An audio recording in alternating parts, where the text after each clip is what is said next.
When a narcissist pushes you to your limits and abuses you in every way possible, something inside you begins to fracture.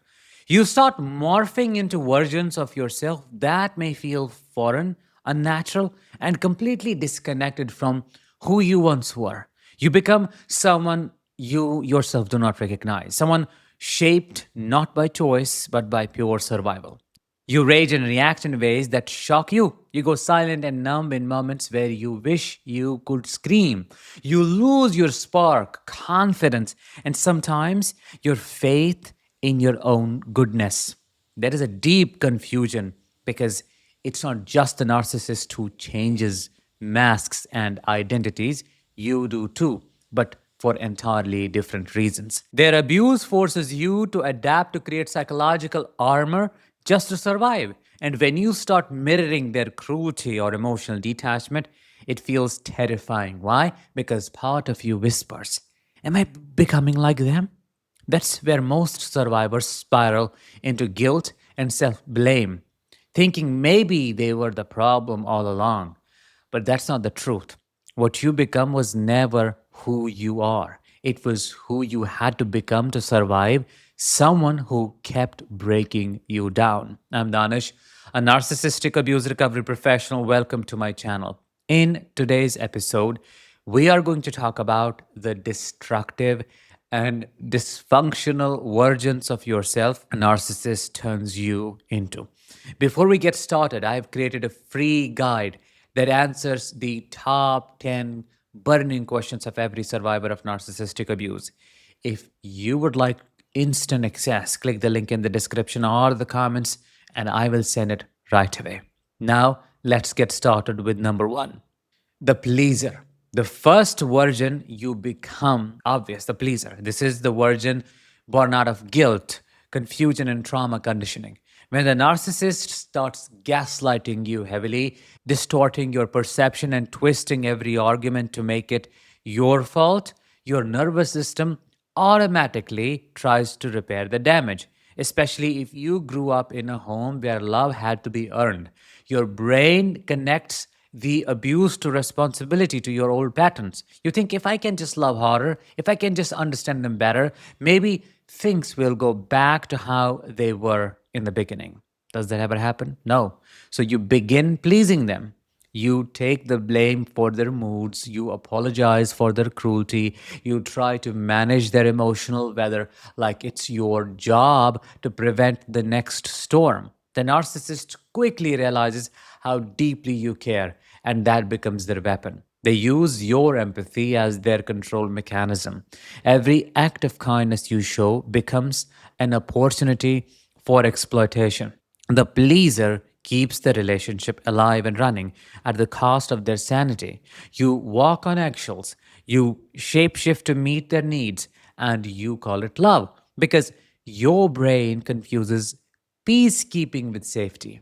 You think you are maintaining the relationship, but in reality, you are maintaining your captivity. The more you try to please, the less they respect you. The more you give, the more they take. And by the time you realize that no amount of love will ever be enough, you're already deeply trauma bonded, convinced that if you stop trying, they will leave and it will be your fault. Version number two, the reactor. When pleasing them does not work, when you've tried everything to calm the chaos, but the abuse only grows worse, a new version of you begins to emerge, the reactor. This version does not care about peace anymore. You have been silent for too long. Every time you swallowed your pain, it turned into anger. And eventually, that anger spills out. You start matching their energy. You yell back, defend yourself, slam doors, and say things you later may regret. You begin to fight fire with fire because you realize kindness is not protecting you, it's destroying you. This version of you does not feel like you anymore. You catch yourself saying things that do not sound like your voice, doing things that do not align with your values. You look in the mirror after an argument and cannot even recognize the person staring back. That's where the guilt begins. You think maybe I'm just as bad, maybe I'm the toxic one. But what's really happening is survival. You're not reacting because you enjoy it. You know that deep. You are reacting because you are trapped. Your body senses danger and goes into defense mode. You're not trying to hurt them. You're trying to protect yourself. Yet, this is exactly what the narcissist wants. They want you to lose control so they can point their finger and say, see, you're the crazy one. They love chaos. They're merchants of chaos. They thrive on emotional reactions. They drain energy from every outburst you have. They never get tired of the game. Why? Because your reactions feed their ego. They feel powerful watching you unravel. You, on the other hand, feel ashamed. You start questioning your morality, sanity, and your worth. The reactor version of you is a heartbreaking paradox. You're fighting for your dignity in a war designed to make you lose it. Eventually, exhaustion takes over. You realize no reaction, explanation, and no emotional performance will ever be enough. So you stop arguing. Why? Because you have lost the strength to fight. And that is when you transform again, which brings us to version number three, the silent or depressed one. And this is the darkest version, the one where you stop recognizing your own soul. The silent or depressed one is the version that appears when your nervous system shuts down completely. It's no longer fight or flight, it's total freeze. You stop explaining, defending, and crying. Your face becomes emotionless, eyes look drained, and your smile feels artificial. You sit in rooms you once decorated with love and feel nothing. Music sounds hollow, laughter feels foreign, and beauty does not move you anymore. You're not just tired, you are empty. You wake up every morning with a heavy chest, staring at the ceiling, wondering how you will make it through another day.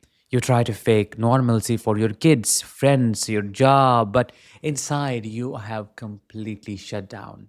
You're not living anymore, just existing. This version of you is misunderstood the most. People see you and think you're just sad or moody, but the truth is, you have been emotionally murdered over and over until your body decided to protect you by numbing everything. It is pure self preservation via dissociation. Yet something profound happens here. In this silence, as you begin to detach emotionally, something spiritual awakens. You start observing instead of reacting. You start seeing through the illusion. You start realizing that the love you have been begging for will never come from this person.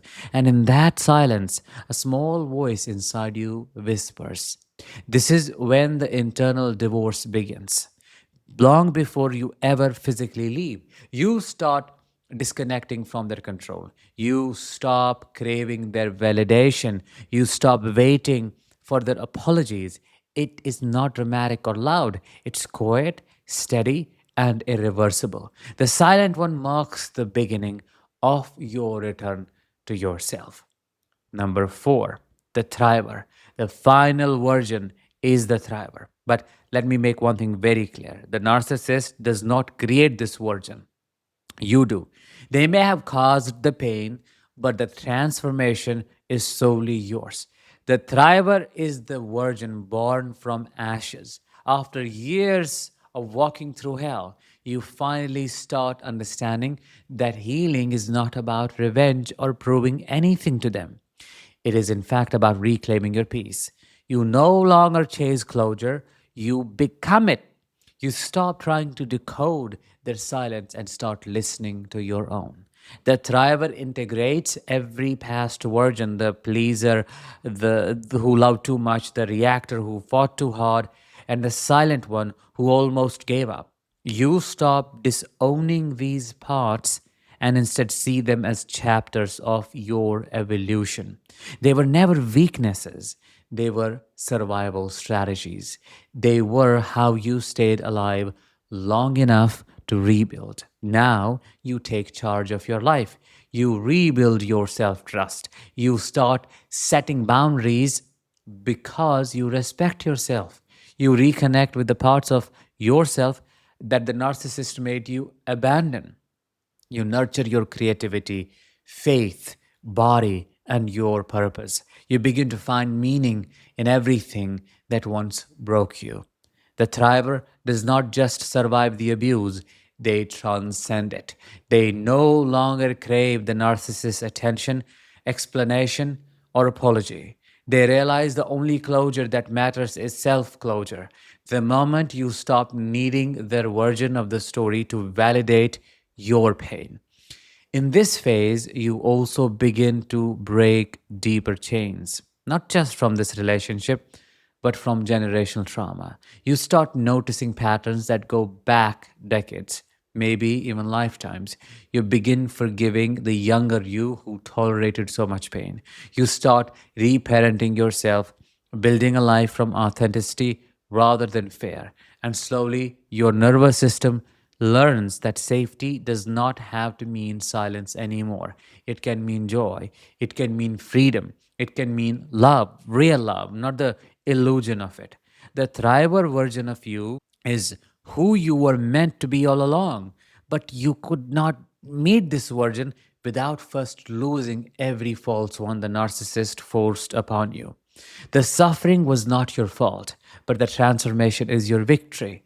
And that victory will echo in everything you build from now on, your work, your relationships, your voice, and your peace.